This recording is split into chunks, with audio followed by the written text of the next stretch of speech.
Hello, and welcome back to another CloudZones video. In this video, I'm actually going to have a new little format for my channel, and we're actually going to be doing a fun little interview. So I am going to be joined here by the mod author behind Brightweight Strip Overhaul, Ashen Bonfire. If you saw my previous video, we did a little walkthrough of their mod and a couple other derivatives of that mod. And in this one, we're going to do a little peek behind the scenes and get some comments from the developer about how this mod came together. And we'll even have a little section about tips at the very end for ways that you can make a mod like this on your own. I will have chapters marked in the timeline, so feel free to look at the scroll bar down there. They'll be in the description as well, so you can click through to parts that are relevant to you.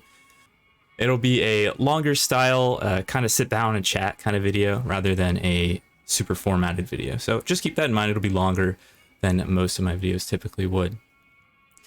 So we're going to start out with some just opening questions. We're going to talk about all the little monuments while we're walking through the strip. Talk a little bit more about the atmosphere and the plans for the future. And then, like I said, we're going to have those notes from mod authors at the very end. So keep an eye on the timeline and we can go and get started. So I'd like to happily introduce the fantastic Ashen Bonfire. Hello, Ashen, and thank you so much for joining me today. Oh, thank you, Cloud. Hey. I'm glad you can make it here. We've been kind of orchestrating this for a while, so it's good that we were finally able to sit down and get this going. I also wanted to just make a quick note before we got really started here, and that is about what your mod was built off of, and that was Kazapert's lightweight strip overhaul. Can you tell me a little bit about how that mod came into play with building your mod? Good old LSO. So the reason I used and was interested in the lightweight strip overhaul is I am a huge fan of like trying to start off the foundation for a project as best as I can. And in the case of the lightweight strip overhaul, it's very much built around just being very no nonsense. It was modern, up-to-date standards by a prevalent and well-recognized mod author, and just basically got rid of all the trash and garbage that I already wanted to get rid of. Right. Yeah, see, that's something I actually wasn't super familiar with because I had never used that mod, and my first introduction to that mod was using your mod. So I didn't really understand exactly what, like I read through the description for that mod, but I didn't really know exactly what it was doing. So it's good to get a little rundown of how that went down. Yeah. Also, the fact that the lightweight strip overhaul has open permissions, so I could actually use it. Oh yeah. Made it very nice, and it just got rid of a lot of the early grunt work, right, and helped like pave the way for other things to be done. It's just like an awesome foundation, basically. Yeah, which is great. So why don't we talk a little bit about Brightweight Strip Overhaul now? So whoever isn't aware, Brightweight Strip Overhaul is also built off of simple open strip. So you notice my strip, I can just walk all the way down to the end, but it does a lot more than just open the strip. So as you can probably already tell, the strip looks a lot more Vegas. It looks a lot more interesting. There's a ton of neon signs and vibrance going on. And you'll notice everything, it just feels more like a party town and less like a dead nuclear apocalyptic town.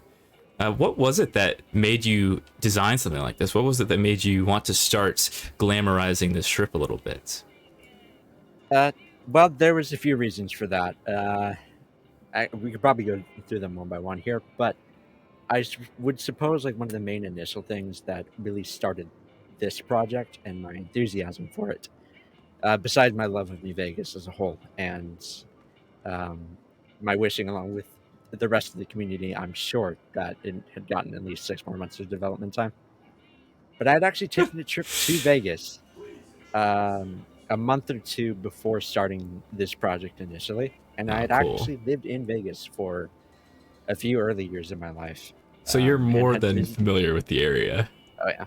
That's awesome. I've visited the strip a while, and that like refresher with that one trip really helps solidify the essence of the modern day strip in my mind and what exactly the vanilla New Vegas version was lacking, to me at least. Yeah, I mean, that was one of the things that I thought was so cool when we were talking about this prior to doing this walkthrough, is how so much of your revisions to the strip here were all based on real life experiences. And that's something that I think is super awesome for a mod maker to do. Just I mean, even you were showing me some pictures, and I'll put those on screen.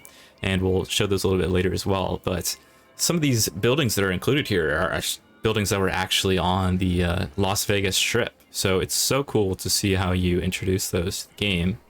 And we'll talk about more about those assets later on, but that's just one thing I wanted to point out, and you'll see these on the screen right now, how amazing it is that you'll see these real-life buildings incorporated into the game. Alrighty, so now that we've talked a little bit about a brief intro to the mod and what's been built behind it, I did have a question I wanted to start out with, and this is something that I'm a new mod maker myself, so it's kind of good to get inside already established creators' minds and kind of see what their thought process is. And the first thing that I always struggle to do when starting a new mod project is, what's the first thing I'm going to touch? So my question to you is, when you wanted to start this project, where was the first place that you're like, okay, this is going to be my first thing, and what was it? Well, to be honest, there were a few false starts and You're right. little imaginary plateaus that came with.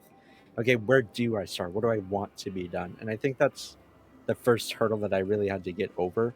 Mm-hmm. Is okay, what do I want the goal of this to be? Where do I want things to be going? And that's such a hard line to Yeah. define. Do you know of like a tangible object that you placed or anything like that? Yeah, tangible object. I would say the first tangible object that was probably placed would be a resource that I found. One of Prodleman's strip assets, like the Mint or one of the later buildings, like the Landmark Tower. Mm-hmm. Interesting. These big, like gray blocks almost that just set up what you're trying to do, so you Yeah. can like go in and continue, like you're making a painting. Yeah. That's actually a good way to put it, actually. Yeah, you start out with those big broad like brush strokes, and you just detail it more and more from there. Cool. Yeah.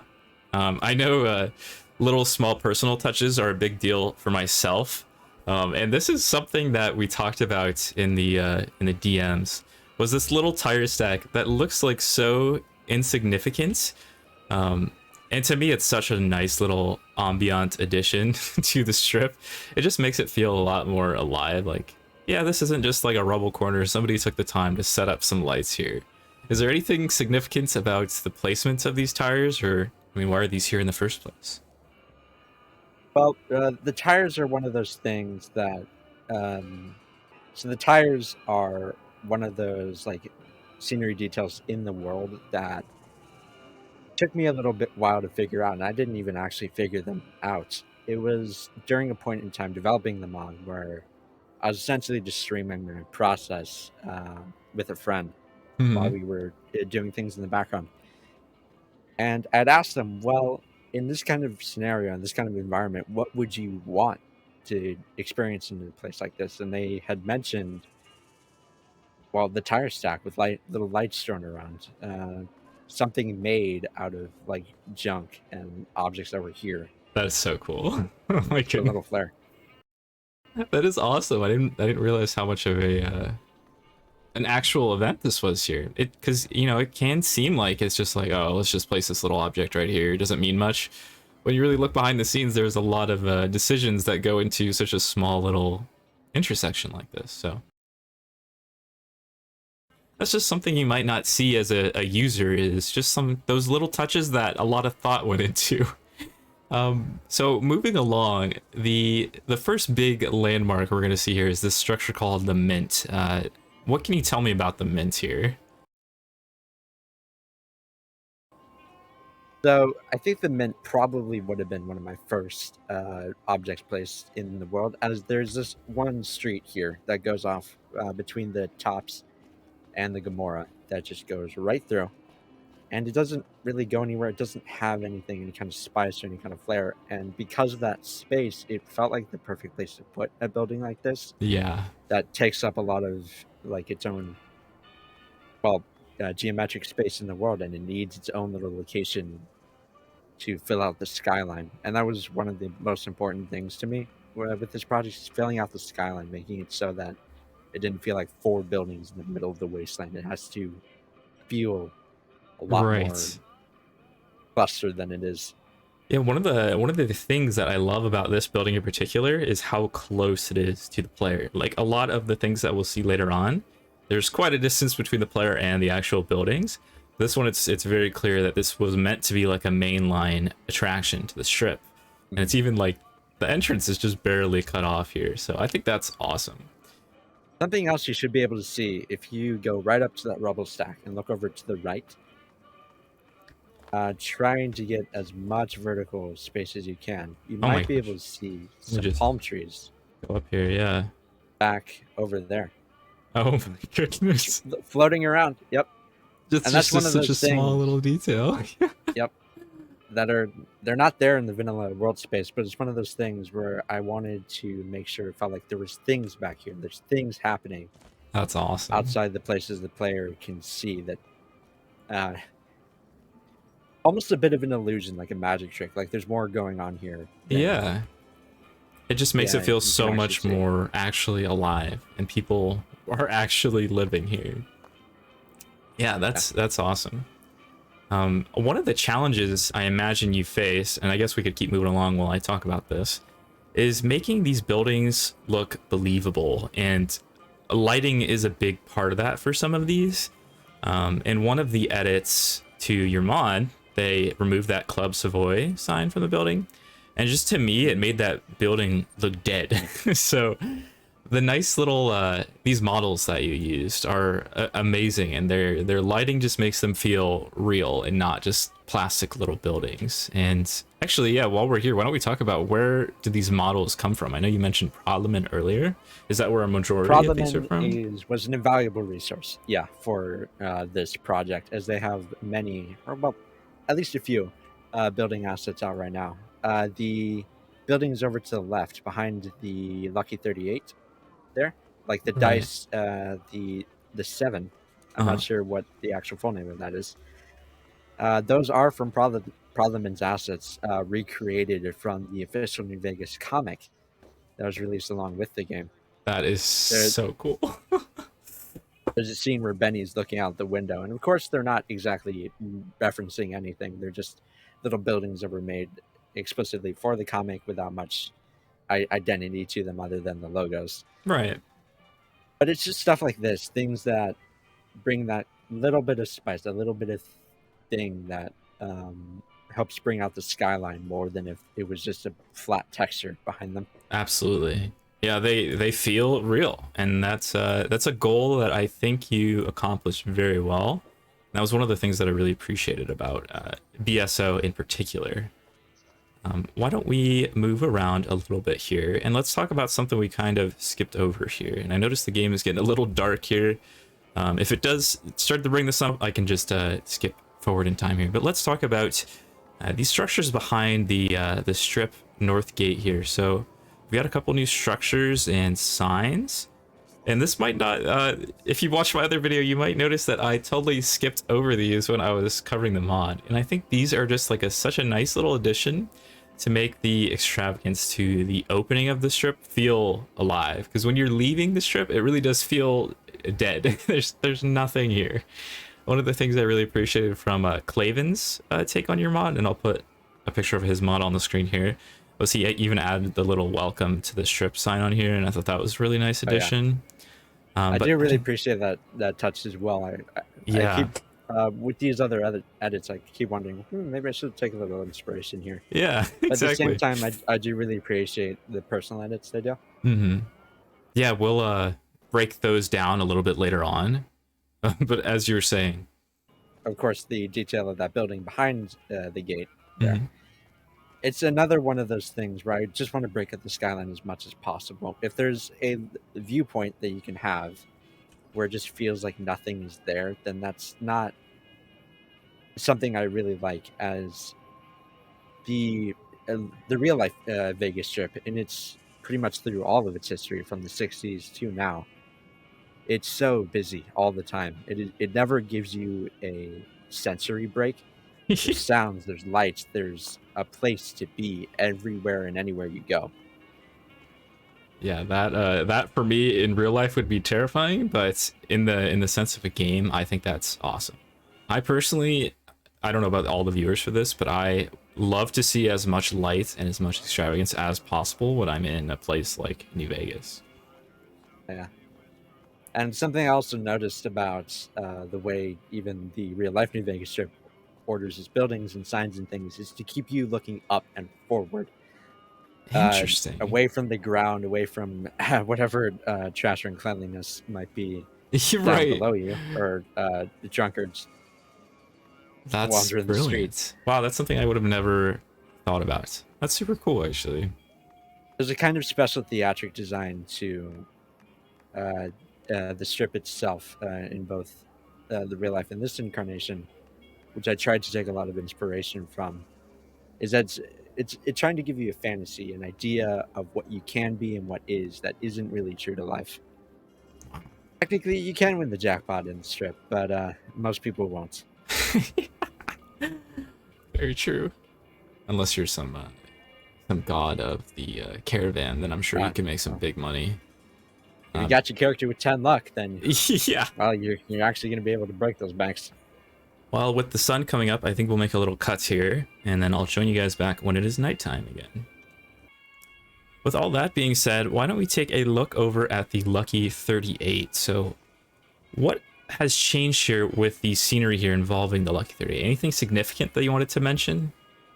So the Lucky 38, nothing much has changed with it itself for a few reasons, actually. And it's more of the surroundings that have changed to it and the things I took into consideration when designing the rest of the strip around it. Lucky 38 is obviously very tall, and for narrative reasons and for gameplay reasons, it's very important to the player. It is usually the thing you're looking for when you enter the strip for the first time. And for that reason, I didn't want anything to be taller than it or feel taller than it. So if you look around now, you'll see that nothing is taller than the Lucky 38. And if anything is, it's situated far off in the distance Right, to okay. accentuate the Lucky 38's height itself.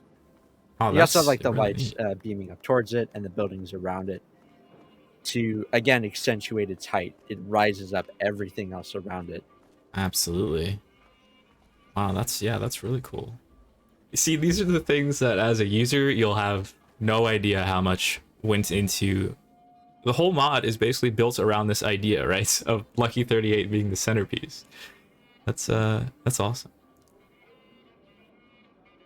That is something I didn't want to take away from the strip's presentation of Lucky 38, which is, Yeah, I feel like, absolutely very important. You can see it from the Mojave, you can see it from Good Springs. So here it absolutely has to be front and center. You can see from like even the Caesar's Palace there in the background, there's this sloping thing that happens vertically where it starts up back there and then goes down into the dice and then spiking up again with the Lucky 38. wow, cool. Yeah, I mean, as a player, when you see the Lucky 38, you kind of think of it as like the kingdom of the Mojave. Like, this is the best of the best in terms of the location, Oh, yeah. basically. So, It was actually very easy to start to overshadow its height, and oh, I again, imagine. it is not as tall as Yeah, you might think or perceive it to be. I'm noticing So that I now. had to Yeah. take a lot of consideration and a lot of edits I wanted to make or signs I wanted to place in certain locations. I ended up moving them away. Interesting. And something we'll talk about later on is how you've used scale in this mod. And we'll talk about that when we get to the Caesar's Palace. But for now, why don't we move over here to the tops? And one of the things I pointed out in my original walkthrough video is how I love this driveway and how it feels just so much more like a Las Vegas driveway would be. You know, you just drive up, drop your people off, and go. It kind of feels like an airport almost. Oh yeah, And I just love how that fits in with OpenStrip and BSO. Because I mean, if you're playing normal New Vegas, the wall would be what, like right here, I think, something like that, and you wouldn't get this awesome little driveway oh, over here. like this little spot over to the right. Yeah, That's something exactly. I try to take into consideration when I'm designing as well. Is like, where is the player going to be going? Where do they want to be, and for what reason? Mm-hmm. Yeah. And you kind of build things around that. Like the silver bird looks a little bit odd if you're just staring at it straight on from the right of the Lucky 30, or not the Lucky 30, tops, over by the flamingo sign, Mm-hmm. as it's kind of tilted away from you. True, yeah. But if you're from or like even it's the main blocking the street, Club Savoy. But from the middle road here, you can see both of those signs and like their unique identities pretty clearly. absolutely. Yes, yes. And that's one thing that I actually wasn't in love with Light Bright Strip Overhaul is a lot of the signs were obscured no matter what angle you were from. So that's something that I definitely appreciate about Brightweight Strip Overhaul.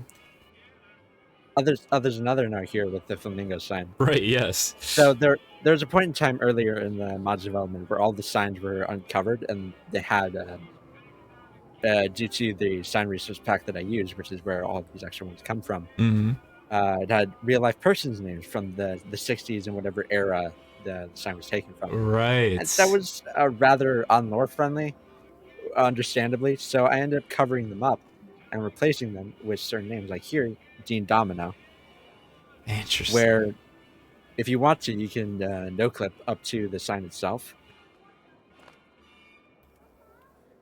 to look at the letters, and the D, I believe, maybe not the D, from the front. I think it's made of an I and a backwards C. Oh The my M of god. I see it right here. no, that's an O. I remember An now. I Yeah, and and an the M O. is an upside down W. Oh my goodness. So you pulled it off from the ground level where I would have never noticed that. Even though the lighting, like if you're up close, it's so Yep, obvious. it's very obvious. That's some that kind of thing is something I've used a lot in other places. Oh And my here, this is goodness. really just from laziness. That sign pack had D in it. Yeah, I just didn't want to import it, and I made do with the things I had already that imported. is incredible. Holy. Oh, I hope I turn on God mode or else it's gonna hurt. Okay, cool. Broke your legs. Yeah. So there's a nice little introduction sign with Flamingo, and if you watch my original video, I know I keep saying that, but one of the things that I always point out is how much I love these signs. Now, stylistically and, you know, I guess lore-wise, I totally understand the usage of these coverings here. However, when you do run the other interpretations where they remove these boards, they look so good without the boards on them, but it does just feel so much more realistic. Like none of these people are alive anymore. There's no reason to advertise them. So, you know, that's one of the things that I was always so conflicted by, but I feel like your usage of the boards, you know, it looks good and believable like this. So it's really just a preference thing on what you, an individual, would think looks best. But here is BSO's take. And there you get a little bit of a reason why as well. I do absolutely agree that they probably look a lot cleaner and more like fitting to the theme without the boards. Yeah. This is more of a stopgap fix for if I never edit the textures to remove the names, to remove the boards. That's just how it is for now. Right, and that would be a ton of work to edit all those textures. So why don't we look at a couple more signs here. So we talked about the Silverbird a little bit earlier as well. And if I remember correctly, this is, I don't know if Flamingo was as well, but this is one of the real life signs, right? That you showed me in those pictures. Yep. That's I'm so pretty sure cool. most of these signs that come from the sign pack are actually from real life Vegas signs that existed at some point in the city's history. That is so awesome. And I'll have a visual so you guys can compare between the games version and the real life version. And let me know in the comments what you guys think and how well the Problem pack, that was the one this came from, right? How well that captured that. Although the signs aren't from Prodleman, they are from another user, which I cannot remember at the moment. Okay, They were so uploaded years ago. I will put their name on screen once we're able to cover that, and I'll even put a link to the mod in the description. Next is we've got this La Concha sign, which looks awesome, and it's got no vacancy on it. I don't think there's probably too much to say about a lot of these signs. I'll just point them out and say that I appreciate them, basically. Now, Often they're just placed not really for much like specific reason, but more just what would look best here and like what helps sell, like again, the complexity and like the chaos of what the strip itself is like. Yeah. Now, as far as I'm aware, there's not much that you changed with the actual tops or the Lucky 38s or the Ultralux, right? Everything that you added was an addition and not really a revision, if I understand that correctly.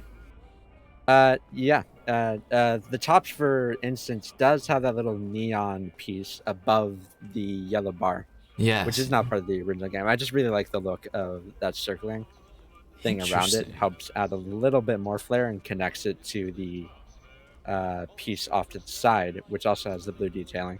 So this blue line right here is totally new? Yeah, it is just a regular game asset, but I did want to add it in Yeah. here. Oh, that's awesome. I had no idea that that was something you did. See, it looks so natural that I thought this was a vanilla addition If to you the walk game. up close to the tops, you'll be able to hear something that I was actually very proud of. I am hearing a faint I kind of hear the inside of the building. Is that what I'm supposed to be hearing? Yep, Oh my that is gosh. audio that is not there in the vanilla game. That is stuff that I picked off of free sound resources. Added some reverb, a little low pass, I believe would be the term, to make Wow. it sound as if you're hearing it through the door, That is or awesome. possibly through a crack in the building itself. Yeah. Over And by the Gamora, you'll be able to hear something similar okay, as so well, though of course the tops, not the tops, the Lucky 38 wouldn't have it. for the viewers at home, I will isolate the audio for that and bump it so you guys can hear exactly what we're talking about.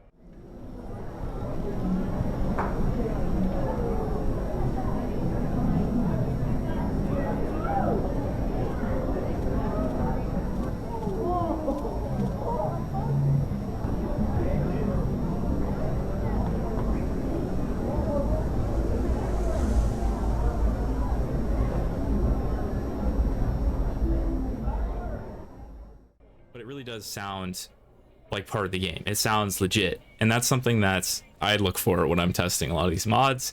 If there's ever something crazy that could pull you out of the game, that's always something I want to try to avoid. So that sounding as good as it does is honestly super impressive to me, and that's something that I very much appreciate. Here's this lady that we talked about in the original video, the tube bar lady. She's looking fantastic on top of this signpost here. And Got the then, two variations over the course of the mod. yeah, One that is still used in one of the alternate versions that right, so that others was have the one released. that was like pointing, right? Had Yep. like a pointer. My intention was that it was pointing at the top, like, hey, there's a bar over here. I see. See, that Though, clarifies it so much better for me. and here you can kind of get a little bit of a similar thing, although it's kind of pointing off into the moon and the universe Right, instead of right at the tops. for Although, sure. Now, I personally think this looks so much better than the original. So, I mean, this is a good point to talk about. This mod has been through a ton of different revisions, and I personally don't have this currently set up to be able to show you guys what the older versions will look like, but a lot of stuff has been altered significantly between the older versions of this mod, and this is just one example of that. yeah, any version pre 2.0 on the Nexus was built without the simple open strip in mind. Right, And right. because I had done it with less knowledge about the whole modding process, I considered it not up really to the standard of what I wanted to continue doing, and it felt a little odd in terms of performance and stability to me. So Right. I sort of left it behind and rebuilt the entire thing from the ground up, well, including the lightweight strip overhaul, as well as a base again and simple open strip, and just remade everything, which is why a lot of objects and placement in the mod are different between versions. See, that's insanity. I had no idea. It's been through that much of a change. Well, I suppose we could keep moving along then. We've got the two other signs here next to the monorail track, and the placement of this is really nice. The sands in particular looks really, really cool on top of the station there. And Oh yeah, I did shout it out in the Lightweight strip overall, but I do also love the little windmill that they added there. But just having something you'll be something able to on this building hear feels awesome. right here on the against the LVB station. Again, I'll bump the It's on a audio little bit for of you a guys. time variation. You can back out as well though, as it does broadcast around across the entire strip. But oh man, what's gonna happen next? Oh, Oh, there it is. oh yes. Where life is truly the tops. All NCR personnel are reminded that spending of military funds at the casino is strictly prohibited. So that is the voice of B Very of A, an intermittent voice actor that I would say contract was more as like he helped me out with the recording of these lines. With the idea being that's just some disgruntled NCR military employee that was contracted to read these out, and like the advertisements for the different casinos that were funding the monorail, and different warnings and alerts for the transit system. Remain seated, please. Oh my as the goodness. monorail And you arrives can at the hear it station. once again Remember, now. not returning to camp. And it just adds that extra little touch of this is a real alive location, right? It feels like this is something that you would hear in like a busy area where there's, you know, troops running around and you got to get them under control. So that's like such an awesome little addition. I had no idea that this wasn't vanilla. This is another one of those examples of things that I just wouldn't have expected to be part of the mod. And that's one of the great things about mods like this, is just those little things that they add to make it feel so much more alive that honestly you probably will never notice unless you look deep like we are right now. So this was a voice actor that helped you with this, right? If I remember that right? Yep. That's so cool. Thank you, thank you very much. It's very kind, and it was exactly my intention with adding audio details like this: the casino sounds for the tops of the Mora, this for the monorail. Was that really the audio landscape for the vanilla strip? Maybe by design, maybe by limitation, is very bare to me. You don't really hear other people. You don't hear things that are happening in the space around you. Yeah, it's Which very much was like a missed dead opportunity to me, and it silent felt, area. yeah, it felt very dead. Yeah. And that's totally changed with this mod. I'm sure you guys are noticing in the video. I suppose the next thing we could cover here is going to be the Ultralux. Oh, there's a little note right Ultra here. Deluxe is another casino actually with a bit of an audio detail, which you'll be able to hear closer up to the standard or the front. We will go take a look at that. The first thing that you'll see when you approach the Ultralux is these fantastic little statues. Now, where would you even go about finding an asset like this? This was another resource. This one specifically from, oh, it's been used in a lot of mods actually. I think it was originally from Skyrim Resource Pack, which I don't remember the name of at the moment, or who made it. That was then ported over to New Vegas and used here. I just really like the look of classical Greek Roman statues like this, especially within the context of the Ultralux, which you can also see a bit more of with assets reused for its exterior. Now, unless I'm mistaken, it's these things up here, right? Yes. Oh my gosh, I was so scared because once again, this is another thing that I just thought was in the game. So yep, those are vanilla assets, though they just aren't here normally. right, and the placement is awesome for these. I love your addition of these Greek statues and an extension these. They look so good, and they really tie in with the Ultralux's, you know, high society vibe that they give off. It definitely feels very like they would be the kind of people to have these Greek symbols along their signs. Also, this is so dark based on the time of day and the weather mods I'm using, so my bad in that regard. We'll try to get a little listen on the ambient sounds inside here. There it is. Just like a little classical violin play. A little classical music. I think there are two different tracks.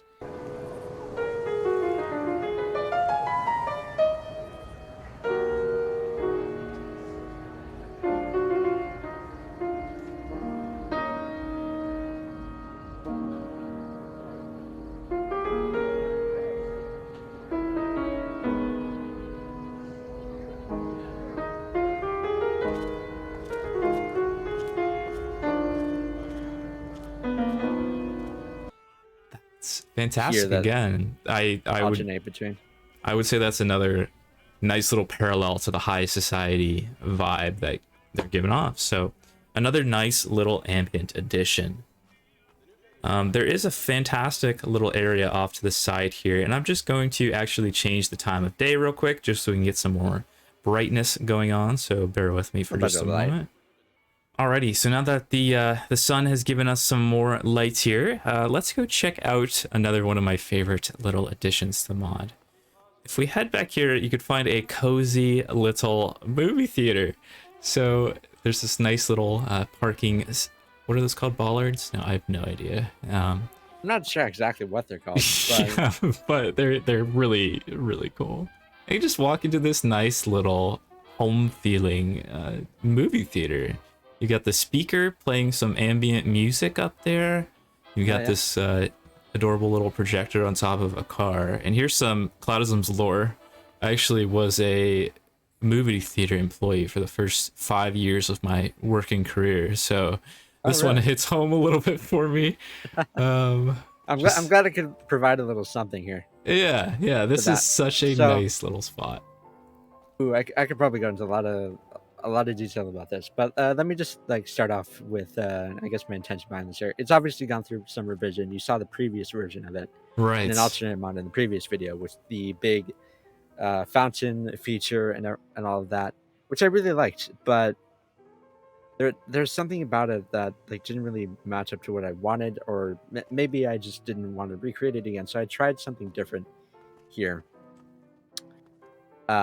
With the, of course, retaining a movie theater, but also now with the, I'm not sure what I'd call it now. It's like almost like an outdoor ballroom Yeah. area. I the word for it is impossible to find. I kept using gazebo, but that's absolutely not the right term.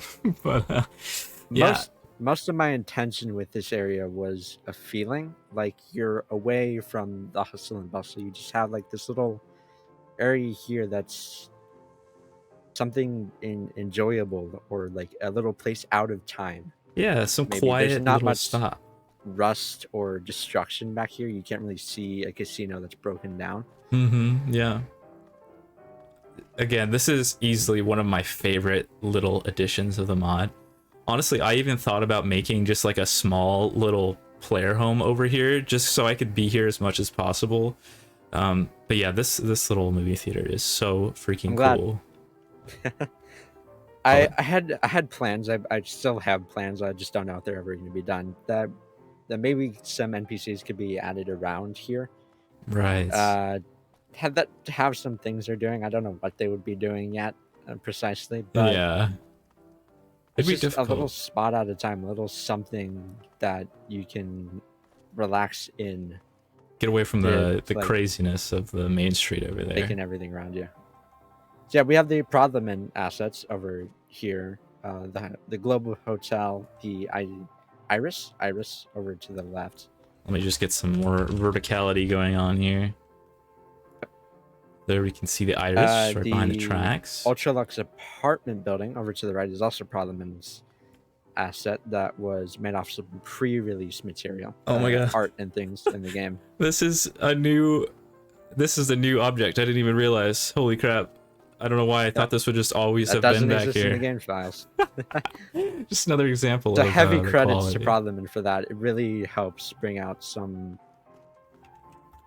like structure to this area. And Yeah. my personally made building that was entirely made and structured by me, as referenced off of the real life Caesar's Palace in Vegas.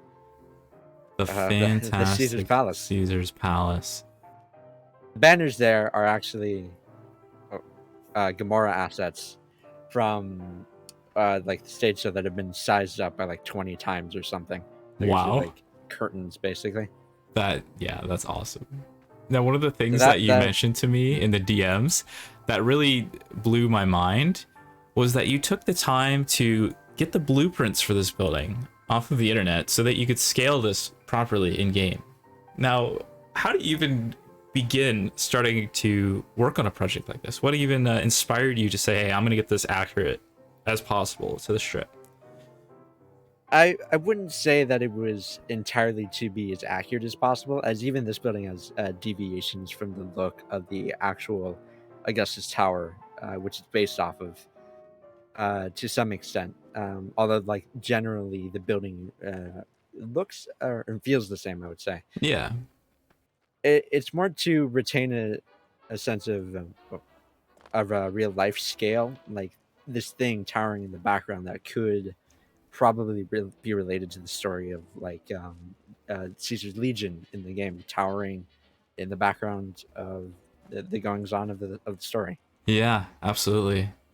It's such a nice little addition just because of the character in the game Caesar, as he was saying. It just has a little bit more weight behind the name Caesar's Palace rather than just the actual real life Caesar's Palace. So, with this little nook being covered, I suppose we can go a little bit deeper here. And I'm actually just going to change one setting real quick. Alrighty, I've changed it to a brighter time so we can skip down here a little bit. And don't worry, it'll come back to night if you want those nighttime vibes. One thing I also want to talk about here is these palm trees. This is something I pointed out in my other video as well, but I adore these string lights wrapped around the palm trees. It is one of the nicest little additions I could possibly think of, just because it's such a small little edit that makes such a big difference in the game. Got that party mood. Yeah, man, it really does. The palm trees idea actually came from necessity for two things and inspiration from one. So the inspiration is a free site overhaul that was released years and years ago. It's probably broken. Okay. As happens when the documentation for making all of this is so sparse. But right. So that was the inspiration. The necessity came from the middle of the strip looking very bare to me without them. Absolutely. There's nothing breaking up the view. There's nothing giving you that crowded city feeling. Yeah. I initially wanted to copy the overpass and move it down to near the monorail station, right? But there was no real space for it to make it work, and it broke up too much. Yeah. So eventually I settled on this nice line of palm trees to like not only give some vegetation and greenery feeling and like some nice verticality as well for like the to help them break up the skyline a little better as well. So yeah, these palm trees are really awesome and such a nice little touch. So we've also got some other signs here that we can talk about briefly. We've got the Riviera sign, once again boarded up just because these people obviously aren't going to be playing their shows anymore. And this is another one of those real life signs. They would appear to be a little bit dead. Yeah, they might not have made it through the fallout, unfortunately. We've also got this fantastic Stardust sign. Again, these are all real life signs that are being added to the New Vegas Strip. You've even got the actress replaced here with Vera Keys from the Dead Money DLC, if you're familiar with that. Now, are there any hacky letters on here? I don't believe so. I believe those are all letters as they are intended. Actually, nope. I lied. The V in Vera, you can see it's the exact same shape as the Y. Oh my god! Because it is the Y. It's just rotated. Oh my goodness, that's so funny. I actually had to resize the letters around it so it didn't look strangely disproportionate. Yes. Wow. But yeah, I forgot about that. Yeah, once you pointed out, I could see it clearly. But before that, yeah, it looks natural. So just imagine it was like shaved off with like a saw or something. It's like somebody just took a bite out of the bottom of it. All right, and the next thing we can notice here is since the simple open strip it provides us some more breathing room here. Our overpass has changed quite a bit. So what can you tell me about the overpass here? This was mainly just from Problem and being so gracious as to open it up and allow it to actually be walked on here, which I love. I love being able to like look over this at night or in the daytime, just back over to the direction of the Lucky 38. Yes, absolutely. On the middle, and just have everything presented out in front of you like this. Absolutely. It really makes you feel like, you know, cars actually came through here. You know, there is a place for people to cross the street without being run over. In Las Vegas, there's quite a few of those. I don't know how many it had in the era of the 50s or 60s. Right. But certainly now you have quite a few of them overlaying the main roads. Yeah, nowadays for sure. Well, I'm not sure. I think this is a mod that I added, but the Vault 21 sign is animated now, so there's a little addition. The animated series from that author is fantastic. Yes, and I especially love the Vault 21 sign spinning, as it looks right. Yes, it does. It really does, especially since it's literally a vault door spinning, so that works out perfectly. The next Circus New York. about these. So the Circus and the New York are two other buildings that went through quite a bit of revision continually as I tried to get them to look right. As they had to really fill up this corner For sure. You and needed something big like here. bring up the skyline, fill it, all that stuff, and they would recede into the distance, so that way it would carry a sense of it would carry a sense of like a continuing city, more Yeah. so than like a poster board being set up, which can happen. Like for instance, with the circus, it's easy to say that could just be the flat and nothing's behind it, because nothing is actually behind it. Right. Yeah. But these really do feel like they're real buildings. One of the comments I made about light brights is that they would just add signs in the distance, and I think that was just an older version of BSO, if I'm wrong. But there would be signs of the difference in the distance, but they just look flat and there's nothing behind it. So having these full builded structures back here, it does feel real, you know. And you do need to fill so much space with the vanilla game, because the only thing you'll have in vanilla is the top of Michelangelo's and the shop here. So there's a lot It really of cuts dead back space. on the amount of distance that you feel. Yes, for sure. So let's go get Inaccessible a better areas view. that they may be frustrating to the player's standpoint, I feel are really important in this case for visual design, as it really helps carry the idea that the world is much bigger than you can see. True. Yeah. I mean, the first thing I wanted to do was like make a cheat little interior that goes to each of these buildings, because I want to be in these buildings now, you know? Oh yeah, I know. Something that I actually took a lot of inspiration from is actually how the Walt Disney Company, organizes their theme parks, as they often deal with a lot of the same restrictions of a small area that needs to feel bigger than it actually is, for their goals of like transporting their visitors into like other realms, other lands, other fantasies that the company has been able to create. Yeah. A lot of the tricks they use, like making buildings in the distance, reducing their size, which you'll be able to see here in front of the New York, by the Statue of Liberty. Mm-hmm. You can no clip further forward, be able to see that apartment building is actually a lot smaller than a regular apartment building might be. You wouldn't see many people fitting in this apartment building, that's for sure. Not really. That's an apartment building for ants. Yes, yeah. But when you're over here, it doesn't really feel like that. Even though the building is small, it seems like a lot larger of a building from the distance here. The term that you'll see used for this is forced perspective, as it usually relies on keeping the viewer in a certain locations that you can build everything else around that perspective, hence forced perspective. Interesting. Yes. It involves a lot of like placement tricks, scaling tricks to provide what you would usually see when a building is naturally further away. Yes, absolutely.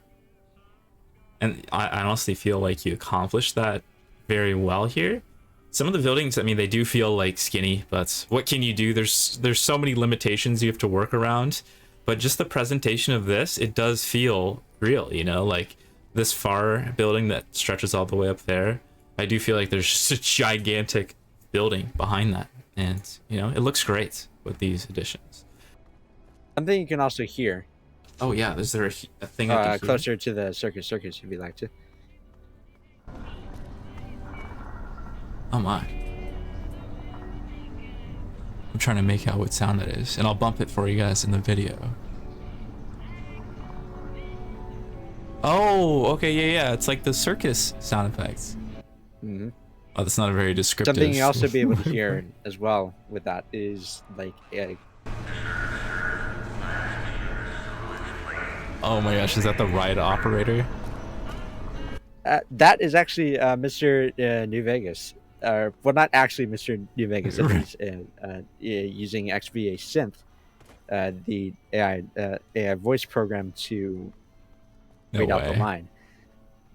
My idea for the circus as well as the New York, and other buildings like the Mint, is that they are absolutely no longer in commission. They can't be per the rules of the game. That only Right. a few casinos are still in operation. So it gave me Yeah. the opportunity to kind of compare the atmosphere between, for instance, the Circus to the Tops, which is lively. You can hear people.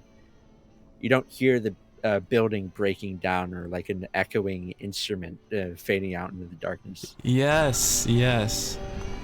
Yeah, it does feel kind of like a dead little a dead little circus just quietly dying over there. Poor thing. But something about like buildings like this, entertainment buildings like this, especially, like they're intended to entertain. Obviously, they're intended to fulfill the purpose of bringing in more customers, bringing in like people to constantly be playing and playing and playing from dawn till dusk. Mm-hmm. Yep. So Yep. what happens? And this is more of an artistic thing, but it's really interesting to me comparing what happens when that is being used in its intended purpose, actually bringing people earning money, to when it's been just left playing, doing its thing for hundreds and hundreds of years with no one actually visiting. Mm-hmm. Yeah. I mean, if you've ever been in like a theme park when they turn the lights down and all the music turns off, it's an unreal feeling. It makes your skin crawl when all of that is off and it's just silent buildings. So with this constant just whining out in the distance, it's such a nice little ambient death that the circus is happening back there. With those being covered, I feel like we have to call out the little signs here. Now, I imagine this is probably a nod to the Sign Museum in the real life Las Vegas. It is. So it is no accident. This is also next to the circus with the, I guess, artistic intentions I just mentioned. As obviously the signs fulfill the same purpose. They are representative of like the idea of fun or like the company, like whatever building they would be attached to. Yes. And they're just kind of left here. They're glowing. Surely how they're receiving power, I don't know. Yeah, we don't have to worry about that. That's one of the things about, oh, it's a video game, that we could just brush that off, right? But they're relics of a time that doesn't exist anymore, same as the building behind it. Yeah. So for those who aren't aware, I will put some more pictures on screen of what this might look like in the real world. So that's just one more parallel we can make to our real lives. So there's a couple other things we can talk about. We've got a new landmark sign here, and that one is from Parliament, as it directly relates to the landmark building. Oh, okay. Yeah. The landmark is this building, yes? Yes. Awesome. The landmark is actually, since it is one of the buildings that the Lucky 38 is based off of, the other I would assume being one that came into fruition later, I can't remember the name of it now, so I'll skip by it. But the landmark was causing issues for me because of that. It felt too similar to the visual identity of the Lucky 38, and I didn't really know what to do with it. I can absolutely even if like see that. Making it smaller, it just it didn't feel quite right, especially with how close it was. There's no way for me to be satisfied with how the building looked. So eventually I was like, well, what if it fell over? Yeah. What if it I just really like the toppled idea of it just like towering over the embassy here, like it's threatening to just fall off and crush a building.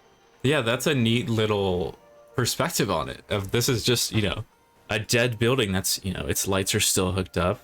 Then you've got some rubble even on top of the pig building back there. But I do definitely see the visual similarities and how that would be tough to work around with the Lucky 38, because I mean the top is a disc like the Lucky 38. It's got a thin I'm going to say shaft here, and I apologize for that wording, but it feels pretty accurate to me.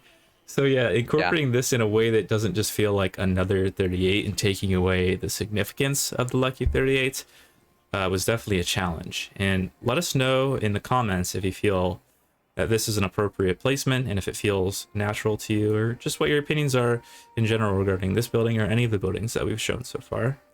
While we're in this quarter, we can get another look at the Caesar's Palace, and we also another have example of that forced perspective detail with layers of buildings that go into the distance. Yes, you have the pig here and the landmark, obviously front and center, but you have also those Caesar's Palace there in the background to like continually remind you that there's more here. There's more to be seen than there Absolutely. usually would be.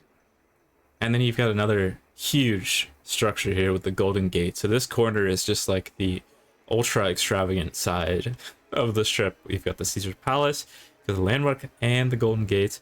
All these fantastic giant monuments. And could you tell me a little bit about the Golden Gate? Is this a real building? What is this derived off of? The Golden Gate itself does reference a real building. I'm not sure what detail, whether it was a motel, a casino, or just a restaurant. But the building itself comes from a resource pack made off of a resource pack, which is Awesome. Speedy Resources, and this was made using that and then released as its own mod that was free for others to use. And I just stacked it in a whole bunch of ways to make this kind of like increasing tower, like this. Oh, so this isn't stair one step piece. This Nope, is it is not. a It is a mashup. lot of pieces put up along each other to help with this feeling of like receding in the background, getting verticality without also intruding on the tops, or not the tops, the Lucky 38's. Yeah, Again, its the own size. vertical identity. So are the lights here, are these part of the resource pack, or is this something that you've added? The lights are actually visual effects from the game itself that have been recolored Yes. to serve the purpose of like show lights that you would see. Yeah, they look Some of awesome. these are used in like interior locations to give like dust glow from an overhead lamp. You'll see them used in places like that. Yes. But here they're just essentially being repurposed Yeah, they look to help, awesome. again, break up the visual, so it's not just a flat looking Exactly. building. And that's something we talked about earlier with the what's that building called?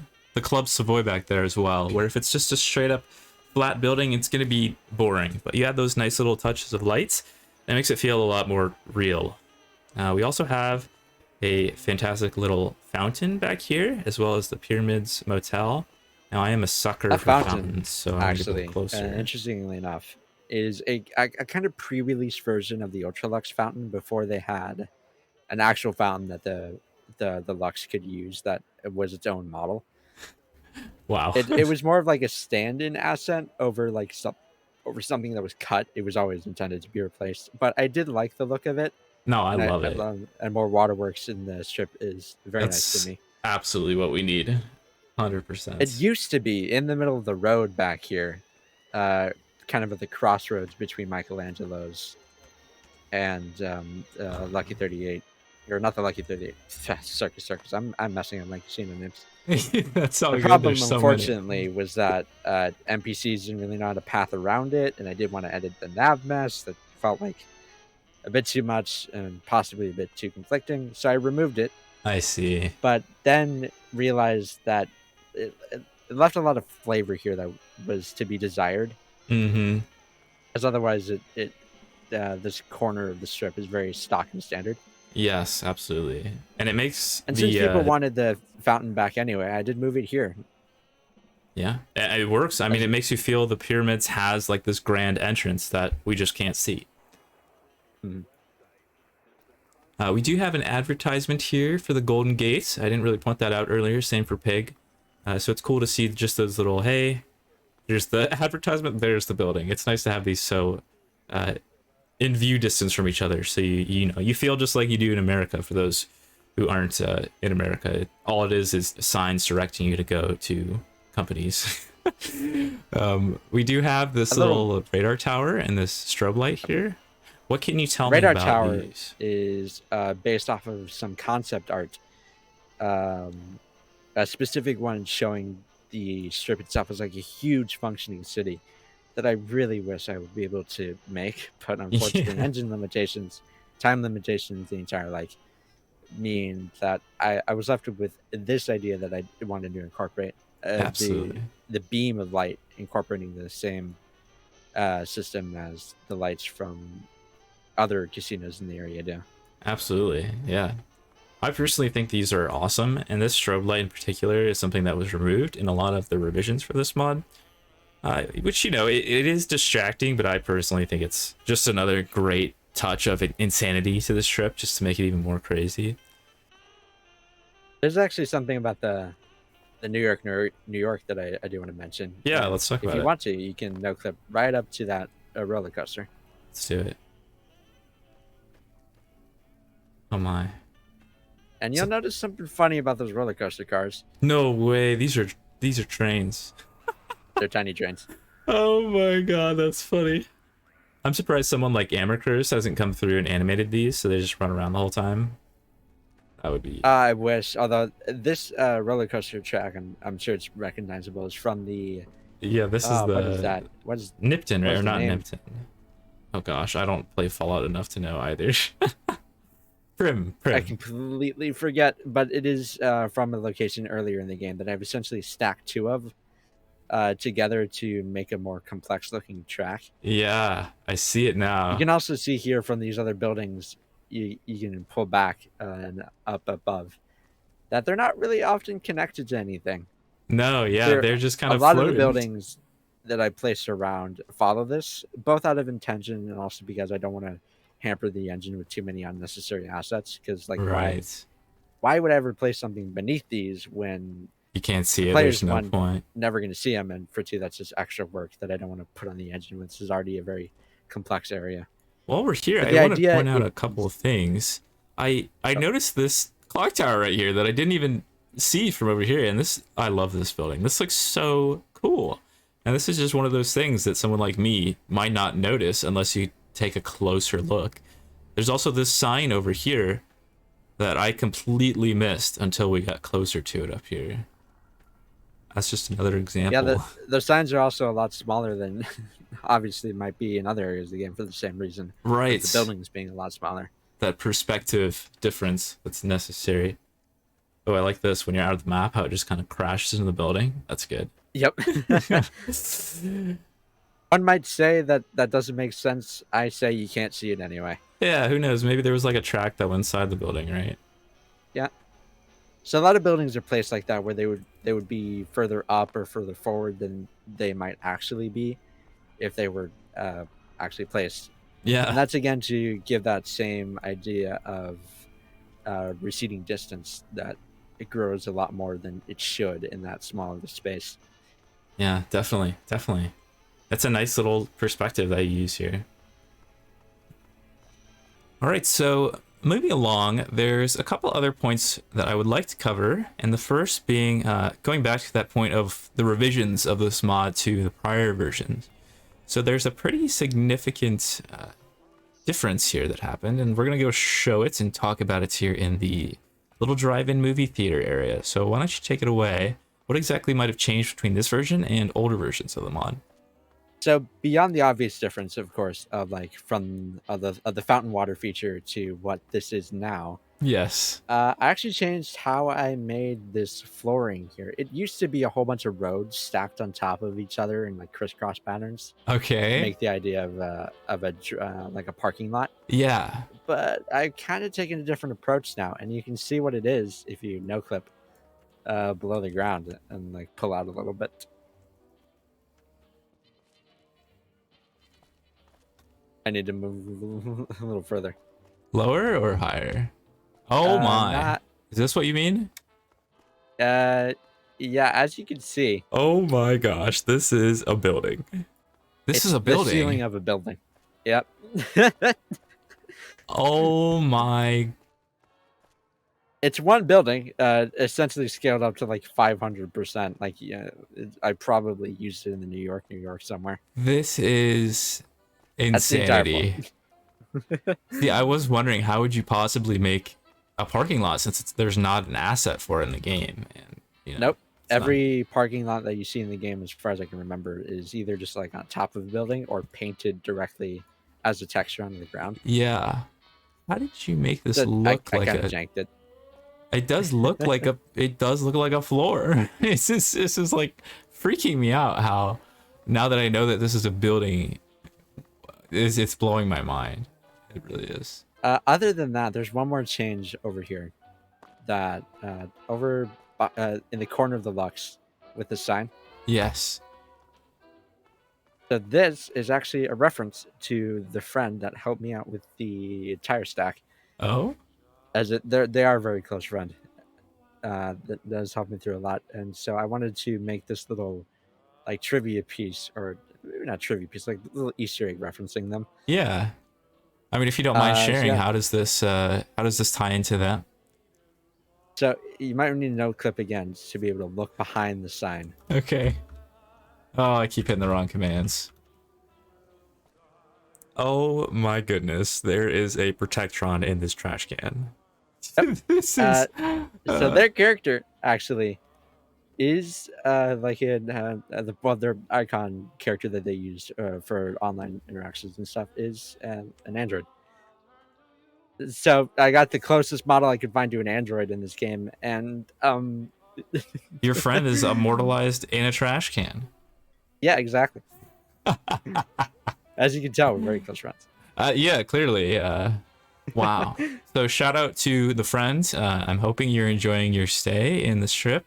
Got a nice little corner all to yourself, so that's pretty neat.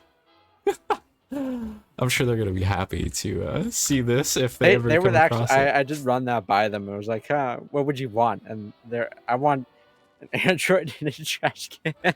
Oh, that's perfect. That is so good. So Just a that's how small that turned little out. Easter egg that you'll never see Yep. unless you know it's there. That is my favorite kind of Easter egg. Just like some kind of thing you'll never notice unless it's pointed Yeah. out to you. Just a small As little otherwise, inside it's joke. just it just feels like that's there. I guess. Yeah. Wow. Okay. Well, I mean that's just a little small peek into an Easter egg and some of the revisions that were made to the mod. I'm gonna brighten it up a little bit, and then we can talk a little bit about the atmosphere that you've created here. So let's take a break here to open up the sun. Open up the sun, you dummy. God. My wording for this has been so terrible. So one of the things that we touched on at the very beginning of this video was comparing your mod to recreating all of these scenes that exist in the real Las Vegas. So if you had to be a critic of yourself and rate your work here, how well would you say you conformed into rebuilding Las Vegas into the game here? Oh boy, that is something I continue asking myself, and is part of the reason why I still like avidly wait for like responses to project reviews like yours. People's thoughts on it. As personally, I think it is in the best state it's been since I've released it. Which I mean, I hope it's the latest update. Yes.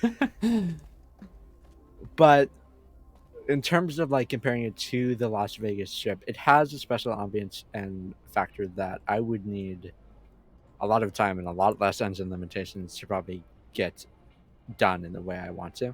Right. I mean, what kind of challenges did you face with the engine? Ooh, quite a few.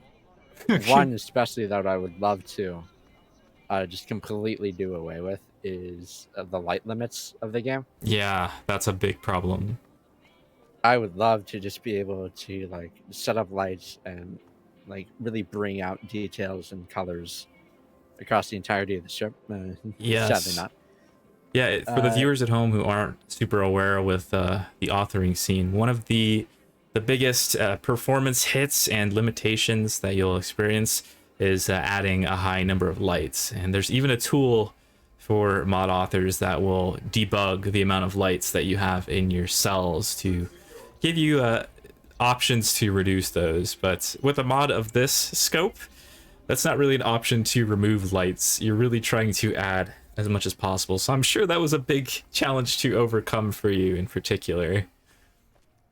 Yeah, already it's so many of the light limit is taken up just by all the street lights are around, and they don't really illuminate a whole lot. Yes, yeah. That's the thing about especially the regular strip is that it is just bright. It is really bright. Like I said before, it is essentially overload of so many things going on at once. Your eyes, your ears are being attracted to everything all around you. Mm-hmm. Yeah. Another limitation is really just the space I have to work with and what I can fill it with. There's a certain like thing already set up by the game. How many casinos are actually available to or for the public to use?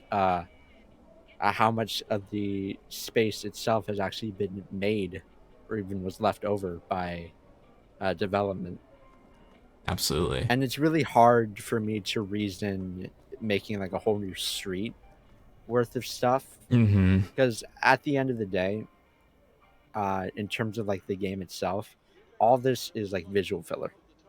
That's all I've really designed it to be, because it can't be more than that. I can't like add gameplay elements to it in the way of, like, a player would actually be interested in going over to this location. Yeah.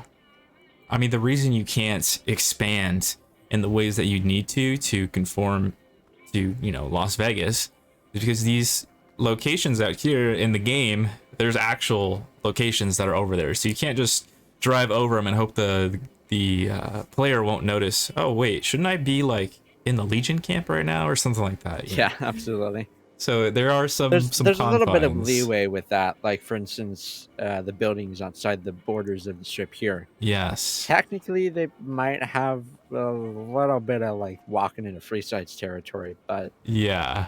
I that's a bit of a balance I work with as well. Where like, okay, this makes sense. This feels like a bit too much. Yeah, this is something that some people might have qualms with, is that those signs that we just saw, there's no corroboration on the free side of things. Yeah. So That's also partly because I don't want to interfere too much with how much free side has to render, as my mod doesn't deal with that. Yes, yeah, and that's a difficult discussion you need to have when it comes to the scope of your mod. It's, I mean, I personally feel that it's the right choice to limit your mod to one world space, especially if you're going to be doing this much with the world space. You don't really want to be creating all these compatibility issues and performance issues for world spaces that aren't really the main intention of your mod. So all this might feel a little silly to not have these buildings on the other side. For me, it feels good that they're there. I can look past the fact that these aren't corroborated on the other side and just appreciate that they're here on this side. It really depends on the eye of the beholder. That's how I personally feel, and I imagine that's how you also feel, Ashen. Yeah. Another big problem is, like, for instance, the lot assets, level of detail. Yeah. The things you see in the distance after the original high resolution model is unloaded. The vanilla game has huge limitations on like how many assets can be in a certain area, how complex the eventual LOD meshes can be before it's like, nope, no more, and it'll start disappearing the assets themselves. Of course, yes. And I mean, here's an example right here. We don't see the water balloon building, whose name I always forget, and there it is when you walk closer. There it is. Yeah, that's just something Sometimes that these isn't are- really the faults of the author at hand, but just a limitation of the game. Sometimes it's a fact that the LOD meshes, or not the LOD meshes, the casino meshes, or some buildings or signs or whatever. None of the signs, except for the landmark or the pig, I believe those two have LOD. None of the other ones do. So if, for instance, you were to race to one end of the strip and look at the other one, Yes. you would see those LOD, not the LOD, the signs just kind of like pop in. Right, so we just saw And so that's Gamora something- there. Yep. That's something I just have to build around and place things in such a way that it's not immediately apparent to the player that something is just popping in here. So when you were creating the dependency on the simple open strip, was this a big deciding factor for that? Because with the strip being so much longer, was it like, oh, maybe I shouldn't do this because now my signs are going to be even more obvious that they're not there until you get closer? Or was that not really a factor when making that decision? It was, especially as I got further into like detailing things, putting down signs, testing in a game, and realizing, oh, those pop in. Yeah, yeah. You can see, for instance, that the Golden Gate just kind of like flips in there a little bit. Yeah. Let's go take a peek. But if you didn't see in the footage there, what he was saying earlier about the landmark not being you could see the landmark, but you didn't see the board, the text, or the lights on it. So it's super interesting problem to have. And the same will go for the actual landmark building itself with the lights on it. Mainly that was just down to like even now I'm kind of obstructing the limitations of the engine. I don't think I can really place too many more LOD Yeah, yeah. enabled meshes in here without it just completely giving up on me. And that's So just a it's difficult just a whole bunch of sacrifice. trying to balance. Okay, I don't want this to have LOD, but I do want this to have LOD. Yeah, Like kind of pick and the choosing the Circus important ones. Circus, I believe that main building back there, Hmm. I have set to not have LOD because it can be blocked by other things. Right, yeah, because you won't really That's see also it from why here. you have certain pieces of geometry placed back by the Ultralux, behind the Ultralux theater, whatever that is. Oh, yes, yes. Let me head over there. You have that little overhang there. Uh-huh. That is because of things like that. That's trying to block off what you can see beyond a certain point, so that way things can like pop in and the player isn't aware of them. Ah, okay. I see. Yes, it's clever little tricks like this that can kind of shove the problems under the rug with just things that aren't really possible to remedy as a mod author. Especially with a project of this scope. The goal is to add so many more things. It's just an unfortunate side effect that LOD is going to be a problem. Like you could see the Circus thing you mentioned earlier. It's just Oh, that something does that you have have to LOD. Okay, accept. okay.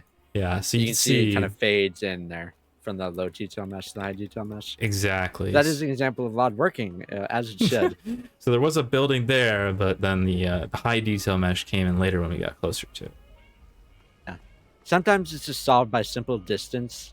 You're not going to like be paying attention to it as you walk around, but other times it's just something I have to build around. Like I can't place this big sign here or it's going to look weird. Yeah, yeah. Well, while we're on the topic of how big this mod is, one thing I did want to ask you about is when I was speaking to Midnight Cacti, the author of the Light Bright strip overhaul, one of the things that their goals was for their fork of the mod was to not go too over the top, and a lot of their edits were just trimming out a lot of the buildings and signs you made. Did the thought ever cross your minds of, oh, you know, maybe this is too much and I'll have to dial it back a little bit? Or were you really just trying to expand on the look and kind of make it as overloading as possible? What was your kind of design philosophy with that? A little mix of both. Like obviously my perception of Vegas is that it is very overloading, but not Right. to a point where like you're going to have like trouble walking through it. I'm sure even a Yeah. place like New York would be even more maybe mentally or like sensory Sensory overloading. override, yeah. Yeah. So really, I did intend for it to have a sort of like chaotic cluster, Mm-hmm. but not overwhelmingly so. Right. So like often in like specific places in the strip, you'll have certain buildings being highlighted or certain like visual points of interest that things are built around. Mm-hmm. Like here, the Lux doesn't just have like clusters around it. It is very much geared towards the Lux, and this, especially this specific viewpoint. Exactly, yeah. And this is one of the key shots of the strip, in my opinion. It's just one of those very clear, hey, look at this kind of moments. And there's not too much going on. That is something I do go back and forth on a lot while putting things together, placing assets around, trying to find the best balance of like, okay, this is here and this will work well for it, but what about the buildings around it? What about other focal points I want to keep in mind? Yeah, absolutely. So, and I can totally understand why someone might feel like it's too busy, or even like too performance intensive for that reason, or otherwise. And that's the beauty of the revisions that were made. There's so many different takes you can have on the same project with the permissions being as they are. So, I mean, if you're an aspiring mod author, feel free to adjust it to your own liking. And that's what many authors have already done. So, once again, I will have a link to both Midnight Cacti and Claven's version of this mod. And both of them do kind of go back a little bit on the extravagance with their own personal preference. So, it will be super valuable to Ashton if you guys could leave your feedback in the comments about what you thought might be too much, or where you feel some areas might be too barren. I'm sure he would appreciate some of that feedback. Oh yeah, I'm always looking to read more feedback. I have a huge hungry desire, I guess would be a word, for like what people think about what I create, especially if it's detailed, if it's complex, if it's a sort of constructive criticism that actually I can actually think around or respond to, or maybe argue from my perspective of why I feel like that's the best choice. Yeah, yeah, absolutely. Because I mean, at a certain point, this is your project, and it is good to get feedback from people. But when it's really deviating from your scope and your goals for the mod, it's not like you're forced to add in things people want. This is still going to be your project, and you're only accepting these as suggestions, basically, just to clear the air there. And of course, in the same vein, like you can always make your own version if you want. I have no qualms with that. Yeah. I adore seeing other people's takes on an idea just as much as I do being able to respond to said takes or veto them, maybe. Exactly. My project. Exactly. So why don't we take a pause here to once again fix the lights. So the next question I wanted to ask you is, where do you currently stand on BSO? Is this a finished project, or is there still a lot of revisions that you have planned? Is there anything that's already been cooked up that you wanted to talk about, or anything like that? In terms of, I would say BSO as a whole, I would say it's a finished project in that I don't have specific ideas for what else I would want to do to it at the moment. Yeah. I have like what ifs and like concepts that could be brought into it, but those would take time and probably quite a bit of time to understand how they work, making them work the way I want them to. Yeah, and I mean, you are one person, right? I mean, you're the only person that's ever worked on this mod. So. Yeah, in the GEC, all that kind of stuff. I'm the only person that's worked on it. Like the people have obviously provided like voice acting talent, resources, of course. But yeah, in terms of like developing it, I'm the only person on the project. For those who don't know, this is not a small task to make a mod of this caliber. Sure, it is. A lot of it is just adding objects and placing them down. But as you heard him talk about earlier, the intention behind all these, the placement is very precise with the perspective and such like that. So this isn't a quick, you could knock this out in 20 hours type mod. This is a very, very, very long project for one person. So just keep that in mind. I mean, when we're also talking about the future of BSO, we kind of touched on this earlier, but is there any inspiration that you got from the derivatives of your mod that you might want to add into BSO? I would say so, in that like seeing the different concepts, seeing what people thought of certain edits or what they didn't like, maybe what they replaced them with. Like it really helps my creative brain get together a lot of ideas and stuff, but nothing like direct. I would say like, oh, I would definitely want to bring this right over. Yeah, let me just take their placements and put them right here, sort of thing. Yeah. As a mod author, how humbling is it to see your work being derived from? I mean, this is a passion project for you, and just seeing someone pick it up and make their own edits to that, what does that feel like as a mod author? For me, it's very exciting to see it. When I saw one of the first derivatives released on the Nexus, I was like, oh my goodness, look at that. Like I was rushing in to type a comment like, oh hey man, oh this looks awesome. When I'd like barely looked at an image, or well, I mean I had seen the images and I'd read through it to see what it was all about. But like it's just really exciting whenever I see like a video showcasing it, even if it's for like 5 seconds. It's like, now presenting the Brightweight strip overhaul. It's like, whoa. Yeah, I'm sure that's like a surreal feeling, seeing the ripple effect on how your work impacts the community. So one of my favorites was seeing like a bug report, just like some random bug report thing on it, and like the Fallout subreddit. Oh my at one goodness. point, and like getting super excited, and when it's like it's not even about the mod or anything, like compliments or anything about it. It's just a bug report. It was an ESP in the list. Oh yeah, that's awesome. Just like, oh yeah, look at this mod that's it's actually being used. I honestly actually felt that exact same feeling when somebody was asking for troubleshooting advice and I just saw my plugin and I was like, oh, yay. I'm way more inclined to help this person now. This is great. Uh, Jokes aside, yeah, it is super cool just as a bot author. Just to see your work being revised. I imagine that's an awesome feeling. I don't know if that's a feeling that fades over time, but I mean, I kind of don't want it to fade because I really like that. Like, I can be so excited about this and that people are so, at least appreciative or like understanding or interested in the work Yeah, for to sure. make their own takes on it. Don't mind me just casually rebinding the keys while you're mentioning this. Oof. The amount of posts and like response I got directly on the next page itself was also really nice to be able to like respond to all these people individually, take ideas from them that they had suggested, Oh and yeah, be able to and come back later and like, hey, this has actually been done. yeah, It took a month, but yeah, yeah. I mean, the mod page for Brightweight Strip Overhaul has an incredible amount of comments, so I'm sure that was probably a little intimidating just how it blew up originally, right? Because it was trending earlier on. oh yeah, it was. It had actually gotten to like trending of the month That in is its first cool. month of release, which was absolutely fantastic to me. Although I guess I could say that maybe the post section, like the amount of posts there, is a little bit misleading because at least a fourth of them are responses from me. Oh yeah, you may have bloated Even the if it's post something as count. simple as please read the description, your question has already been answered there.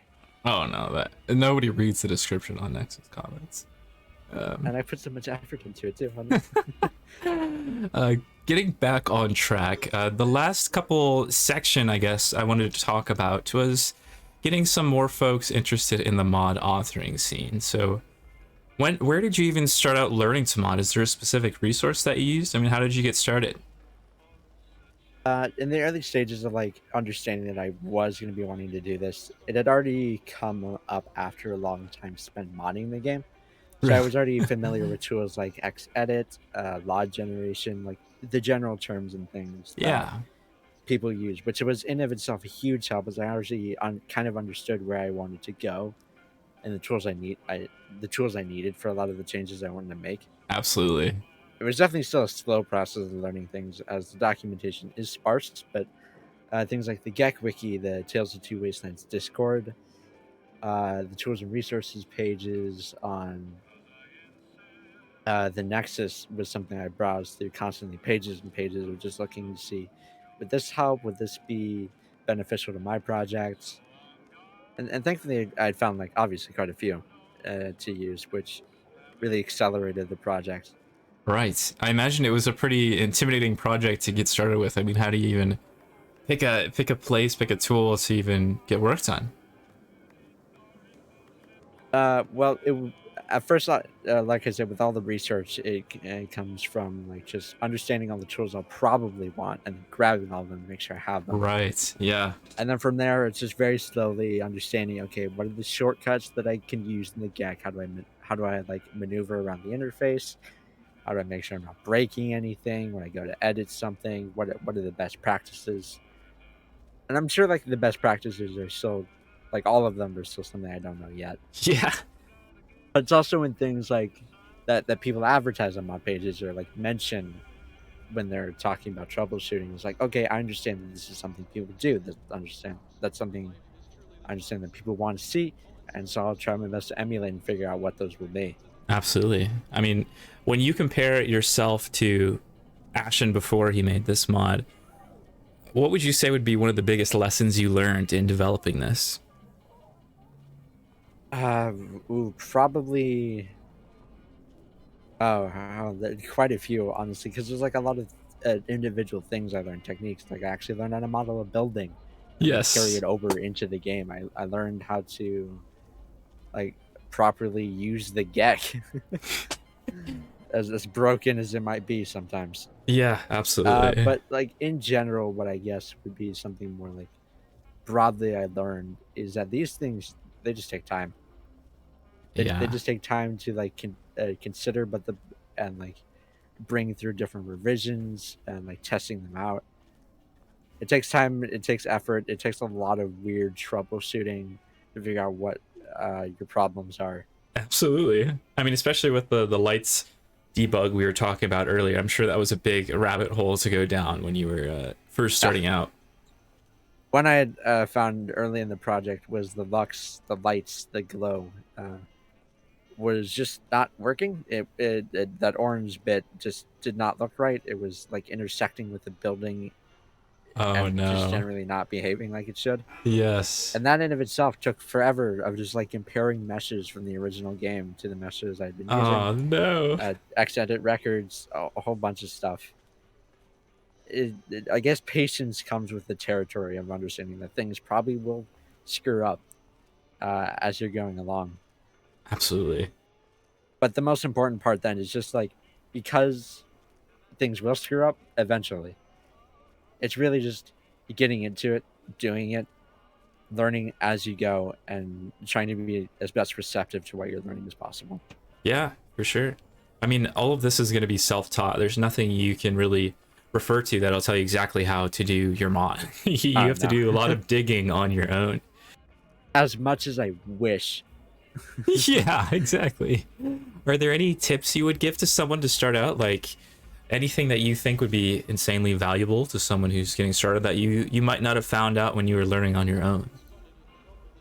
Besides things that I would consider to be like more basic when you're approaching a project like this, especially for a gamer engine like this, is just like knowing how to use Google would be one. Yes. Like knowing how to, or at least generally knowing the approach for finding something that you need, whether it be for troubleshooting or for like figuring out how something works. That's going to be very important, as nothing is explained to you in the GAC. Absolutely nothing. Yeah.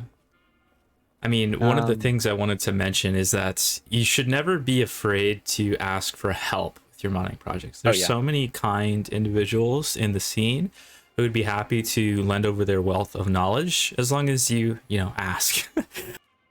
Especially if you're asking in the right way. As Yes. something I've learned, especially from like the different communities, modding communities of all kinds I've been a part of, is that if you're not willing to put in the work to say know how to download a tool, or like read how to download a tool, to read a mod page, to read the frequently asked questions list, to read these basic things, then it's going to be hard for people to really communicate with you as you keep going. You got to take those first steps. You need to set your expectations accordingly. You can't expect just a quick all-in-one answer to your problems. A lot of these things will be multi-step processes that take a lot more reading than you would have initially expected. Just make sure you're coming to people asking for advice with the proper tone. Don't come in all entitled to information. Just ask nicely, and you'll get a nice response whenever people feel they might be able to lend you assistance. I mean, myself personally, I'm a Tale of Two Wastelands user, so I often ask for help in Tale of Two Wastelands server, but also I've had very helpful individuals in the XNBSE server. There's other huge mod projects like the Frontier. You might be able to ask for some advice in those areas. Just kind of look around and find where the communities are friendly and helpful, and I'm sure you'll find plenty of smart folks who are willing to lend their information at no charge, basically. Extended on that, and extended on Googling, one thing that I found was really, really helpful is looking for mistakes people have already made. Because like one thing, like I knew where the meshes problem with LOD and stuff, I knew where that was coming from because I had seen mod bug reports that were dealing with it. And so I was able to go back to them and be like, okay, I know where this went wrong. What can I learn from that? Yeah, it's a good point. I mean, comparing your work to other mods in something like a Discord channel to see the previous questions people have asked. That's so useful. That's a great point. The search function is something not a lot of people think about. You can search through years worth of messages with just a simple descriptive search. I mean, if I wanted to learn about LOD meshes, I could just search LOD meshes and it would search the whole server for people who had issues with that. Obviously, that's a lot more of a blanket term that you might get non-mod authoring related descriptions, but comparing yourself and your work to other people's already existing work is also a great way to learn and see how they made something work where maybe it's not working for you. And that's just another place to get started in. Look for solutions, basically. Yeah. I know some people might have like an inherent problem with that, as like it's not really doing it yourself or something similar that may draw them away from it. Mm-hmm. And I guess my answer to that would be, if you're that's a lot of time you're wasting if you're trying to figure it out yourself. It And really it's a is. lot of time that you could actually spend doing the rest of the work you want to do. Yeah, you might as well. Learn from what other people have already asked. Learn from what other people have already done. Yeah, exactly. Exactly. Couldn't have said it better myself. So, with that being said, I feel something that might be helpful for people who maybe wanted to make something on their own would be kind of a description of the workflow. I mean, for example, let's just talk about the Caesar's Palace in particular. How do you go from I want to put the Caesar's Palace into the game to it being in the game? What kind of steps do you need to take? A lot of a lot of tears would be one, I guess. Right. I mean, if we just And that simplify is it to its basic belongings, I mean, what do you start with a reference and then do you download a model? What's the kind of ideas that you start having with the workflow? so. For me personally, I usually start with figuring out like what do I want it to what do I want it to look like? What do I want these things to appear as? What's my plan for like it, just whatever this is going to be? Mm-hmm. And what can I find out about it? So like I know there's a picture reference for this building. It's everywhere on Google, which is a simple lookup. Mm-hmm. And even Problem had been working on a work in progress version of the building. So I was able to look at that and see how it might look in the engine.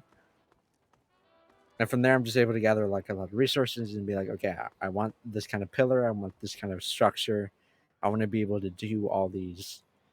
And so if you want to, you can like go way up to the building, and I can mention specific Yeah, let's features break it up at down a the little very bit. top. Uh, the windows here to the right, I think. Yeah, they gotta be to the right. You'll see like the little arch shapes. Yes. That is like in of itself. That is something when I'm going and like just cutting models out from boxes. That is a difficult shape to do when you're cutting something out from a box. Yeah, I mean It's not really a box. that's a very big curve that you have to make with straight lines. Yeah, or even something like the columns over there. I mean, those aren't really boxes. Those are indeed circular shapes that I might have allocated a bit too many polygons to. Yeah, that's another They look difficult really hurdle to jank up close. face. Yeah, I mean, it's all Um, about the distant viewing. Also, that's pretty yep. interesting. You're not going to see those, so I didn't care about them. Yeah, that's reasonable. So for something like the arches or like these specific building features, I want to be able to know how to do them. So I look up specifically how do I do 3-point arches from the top of a window? How do I do windows? How do I like do grid windows? How do I make like multi-level floor buildings, columns, that kind of thing? You just kind of keep going up and up and up from like the basic block shapes Yeah. that make up whatever you're doing. What did you use to do your modeling? Was this in Blender? Was it in 3ds Max? Was it NifScope? This was entirely made in Blender and then converted to the game through NifScope add-on, and then directly through NifScope, and then to the game itself. Nice. And Yeah, it took forever. I I have believe two it. versions of this building on my desktop. One crashes, just doesn't work, Yeah. and it looks like different in some ways. I could actually, I'll find the render later to So upload that. while we're on the while we're on the topic here, I do want to mention that modeling is one of the most difficult hurdles that you're going to face when learning to mod, because it takes so many different steps. There's so many proper settings you need to make your models not crash, and it's not the easiest information to find how to model in Blender, because most of the devs for this game use 3ds Max. And then you have to figure out how to turn it into a NIF, which you use the Blender's NIF tool plugin for. So it's not an easy process, and It is very difficult. This one building took me effort over probably a combined amount of weeks. Like yes, bringing like yeah, it's two versions and like getting from like the initial stages of I want to make this building to I have this building in game and it actually works. It took a long time, and Yeah. it actually caused me to take a break from the mod project because I couldn't get it to work. And I want to take a special shout out to a project that an author released who is a part of the Child 2 Wastelands Discord, which is Bits of Nifscoppery. You can find in New Yes. Vegas Nexus. I have a link for that here. Yeah, it's an amazing resource. By Pixel Hate, which actually taught me how to bring that model that I had made over to Nifscope without the game hating it in its entirety. Yeah. And I couldn't figure out how to do that before because it was arcane knowledge that I didn't have and the internet didn't really have until this project was made. Yes, Pixel Hate's huge resource. Shout out to them. That is the reason why I have that building in the game right now. Absolutely. So that is something, if you guys already know, I've got a little tutorial series going on for mod authoring. That is something that eventually I hope to cover, but for now I absolutely highly cannot recommend enough Pixel Hate's guide, which, as he said, will be linked in the description here. So make sure to take a peek at that if you'd like to learn a little bit about modeling. So just to briefly break down everything that Ashen just mentioned, if you wanted to get an idea of the workflow for creating a model, basically you need, if you just want to go from scratch, you take your 3D modeling program, which could be Blender, 3ds Max. Blender's what most of you are probably going to use, but it's not really recommended, unfortunately. And then you need a plugin for Blender to convert the file to a NIF, which I'll have all this stuff linked in the description, but it's called the Blender NIF Tools program. And once you have your exported NIF, you still need to mess around with it a little bit more, and you'll learn how to mess around with it in Bits of Nifscopery. And then once it's finally set up properly to work in the New Vegas engine, you'll have your model in NIF format, but you can't really just plug a NIF into the game. You have to figure out how to import a NIF into the GAC, and then actually placing the model and sizing it, lighting it, and setting proper collision and everything necessary, as well as load meshes and stuff. So hopefully that gives you a little bit of a picture for what just like importing one building would take. Is there's a lot of steps, and hopefully I was able to visualize it a little bit for aspiring mod authors, so you at least get an idea of where to start. And as I said, the resources that will be linked will be more help than me just talking about this, so definitely check those out. Okay, so yeah, and one more note, of course, about Blender to getting a model into the game, or like making a mod just in general. Personally, I found like my best mental approach for these things is to take it in like the biggest steps, or like the most broad steps you can find. Like in the case of a model, how do I resize a cube? How do I add extra faces to that cube? How do I cut out that cube? And like so on and so on. And like you keep building up the details further and further until you have something, like a knowledge base that you can like then do whatever you want with. It'll take time, and I definitely wish I could share everything in one video, but unfortunately it's just going to be a lot of time, and thankfully a lot of people have made wonderful tutorials on stuff like this that you can find. Yeah, and honestly, just getting something made is better than making something perfect. So start out just making something, and just that building that it's even in the game right now is not perfect. Yeah. I'm not the most proud of that, but it works for the like what I need it to do, and that in of itself is a huge accomplishment for me. So the reason that we decided to mention this part in the video anyways is hopefully just to inspire some folks and kind of break down that border of fear that is learning how to mod. It isn't terrifying, but it is a lot of work, so please at least give it a shot if you're somewhat interested. I know a lot of people will want to make a mod and then never do it because it looks so intimidating. So please take the efforts if you'd like to learn it. I promise you it's not the scariest thing once you get started with it. But intimidating, but one of the most rewarding projects I've ever put together. Oh yeah. Once you see your own project from that you made from scratch in game, it's a surreal feeling just to get it all together. Even if it's not to share it, just something that you're going to enjoy. Okay, so I think that's a good cap off on this section.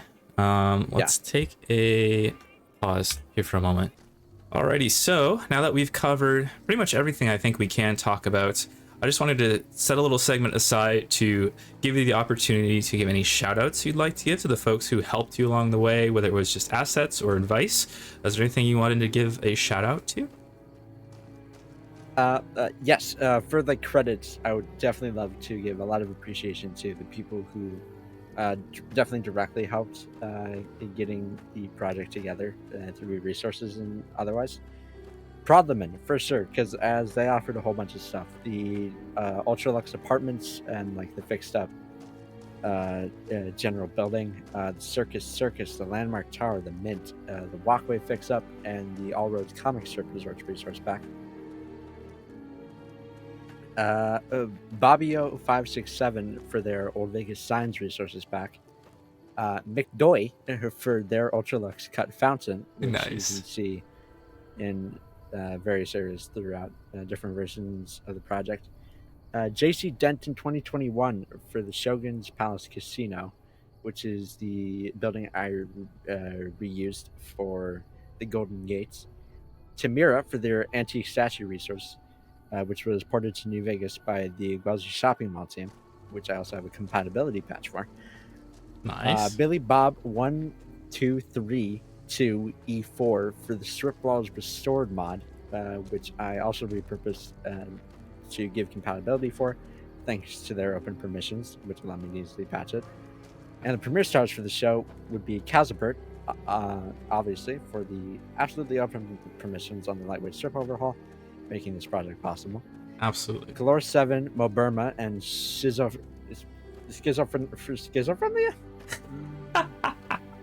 I'm not sure which of those, but whichever suits your fancy, Friendly. For leaving open permissions with credits on the simple open strip mod page, making the 2.0 release possible, as it's directly integrated. And B Very of A, the voice actor for the LVB station PA. Yeah, huge shout outs to him or them. He gives great work as the unenthusiastic NCR military guy. Yeah, excellent work from that individual. Well, with that being said, of course, I would also like to extend my thanks to everyone that helped Ashen make this mod. If it weren't for all of those lovely content creators, this mod would have never come together, and I cannot thank them enough for making this, as well as you, Ashen. Thank you so much for putting in so much time to make this work and inspiring others along the way. With that being said, this is the end of the wrap-up I have for you guys. Thank you so much for taking the time to watch this. Please leave your feedback for Ashen and myself in the comments, and we will read every single comment and tell you how much we appreciate your feedback. Other than that, that's about it. Thanks so much for watching, and we'll see you later. Bye-bye.